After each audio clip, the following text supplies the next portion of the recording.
ఓం శ్రీ గురుభ్యో నమః. ఈ ఆంగ్ల సంవత్సరములో శ్రీ విద్యా ఉపాసకులు కానీ ఆధ్యాత్మిక ప్రియులు కానీ మీ శరీరములో ఉన్న పంచభూతముల యొక్క శక్తి సామర్థ్యములు మీలో మహా అనురూపములు ఉంటాయి. ప్రతి ప్రాణిలో బుద్ధి కలిగిన మానవుడు బుద్ధి చైతన్యము జడము కాకుండా చైతన్యంగా బుద్ధి ఉపయోగిస్తే వాడిలో ఉన్న పంచభూతములు బయట ఉన్న పంచభూతముల ద్వారా కొన్ని బెనిఫిట్స్ పొందవచ్చు. ఆ విధంగా ఉంటుంది. ఇప్పుడు మా మహర్షులు కొన్ని శ్రీ విద్యా మంత్రాలు చేసేటప్పుడు ఆ దేవతను ఫస్ట్లో లం పృథివీ తత్వాత్మనే శ్రీ రుద్రదేవత నమః గంధం పరికల్ప ఇలా చెప్తుంటారు. భూమి లకారము రూపంలో ఉంటుంది. భూగ్రహము లం లా అనే అక్షరం గీస్తే ఏ విధంగా ఉంటుందో హెచ్చు తగ్గులుగా ముందు పక్కనేమో గ్లోబులాగా ఉంటుంది కదా, ఆ విధంగా భూమిని మన ఋషులు మహాసనాతనకం తెలియచేశారు. నీటి వాతావరణములు ప్రకృతి వైపరీత్యాలు ఇచ్చా భూగ్రహం కొద్దిగా మార్పులు చేర్పులు జరిగి ఉండవచ్చు సైంటిఫిక్గా. కానీ లమ్ అనేది పృథ్వీ బీజంగా ఋషులు నీ శరీరంలో కూడా అదే పరిణామంలో నువ్వు దాన్ని తెలుసుకోగలిగితే ఉన్నతమైన నీకు ఏ విధమైన అనారోగ్యాలు రావు. ఇప్పుడు ఉదాహరణకి మన ఆంధ్రప్రదేశ్లో ఒకసారి ఒక తుఫాను ఉప్పెన వచ్చింది. ఆ ఉప్పెన ఎలాంటిదంటే దాని పొడుగు, ఆ ఉప్పెన వచ్చిన పొడుగు 50 అడుగులు పొడుగు, 50 అడుగుల పొడుగు ఉందన్నమాట.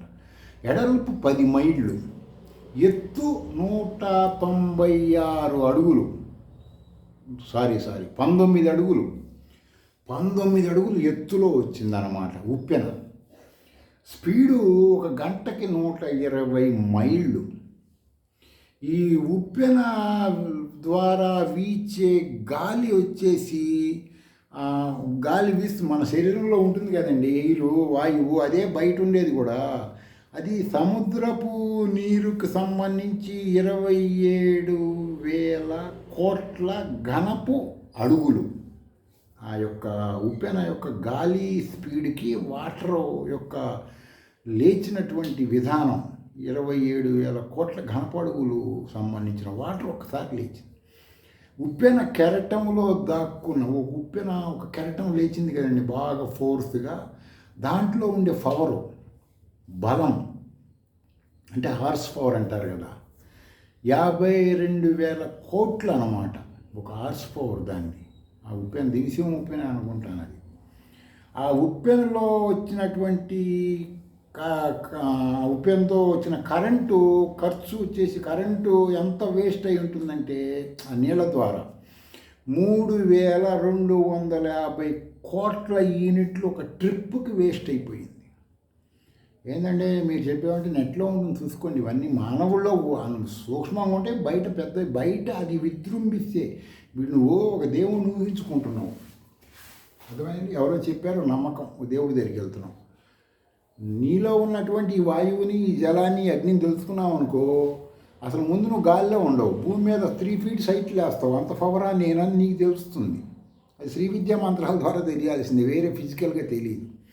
ఈ కెరటాలను బంధించి లేచినటువంటి సముద్రం కెరటాలను కనుక ఎవరన్నా పట్టుకొని, జరిగే పనులుగా చెప్తున్నా మీకు ఉజ్జాయింపుగా, బంధిస్తే వచ్చేటువంటి కరెంటు ఎంత ఉంటుందంటే 5 హార్స్ పవర్ పంపు సెట్లు, 30 లక్షల పంపు సెట్లు రోజుకి 8 గంటల చొప్పున ఒక సంవత్సరం ఆడించవచ్చండి. అలాంటి తుఫాన్లు అన్నమాట. బయట ప్రకృతి వైపరీత్యాల నుంచి వచ్చేది నీ శరీరంలో ఉన్నవి నువ్వు తెలుసుకుంటే. విజయవాడ ధర్మల్ పవర్ స్టేషన్ ఉంది కదా, ఆ పవర్ స్టేషన్ వచ్చేసి 19 సంవత్సరాలకి సరిపోయిన శక్తి ఈ యొక్క కెరటం ద్వారా వేస్ట్ అయిపోయింది.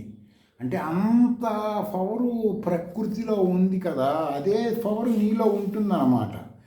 సరే, ఈ రోజున శ్రీచక్ర ఇందాక నవావరణ గుప్త గాయత్రి చెప్పినప్పుడు యోని ముద్ర మంత్రం ఒకటి చెప్పడం కుదరలేదు. ఇప్పుడు అది పూర్తి చేస్తాను. ఏమనుంటుంది? యోని ముద్ర మంత్రం అంటే ఏంటి? యోని ముద్ర వేసుకోకపోయినా ఎవరైనా ఈ మంత్రం చేసేది యోని ముద్ర 9 రకాల రూపాలు సంబంధించిన జ్ఞానం వస్తుంది. యోని ముద్రాంచ బిభ్రాణం వరదాం అభయహస్తక దక్షిణే పానపాత్రాంచ నవదూతి రహం భజే.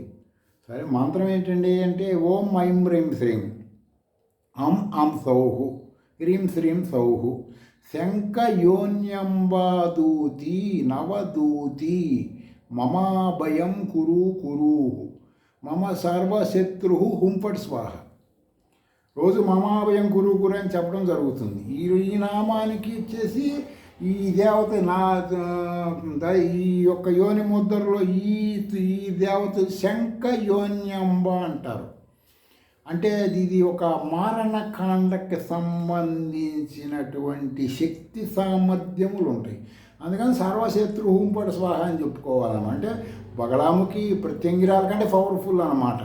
ఎందుకనండి అంత పవర్ ఉందంటే సౌహు బీజం కదా, అటు ఇటు ఏముంది దాన్ని పట్టి పెరుగుతుంది కదా. నువ్వు బయట ఎలుగా వెళ్తున్నావు, ఏదో చిన్న గొడవ వచ్చింది, నీ చేతికి ఒక AK-57 ఒక బాంబులు ఇచ్చారనుకో, నీ పవర్, నీ పరిస్థితి ఏంది?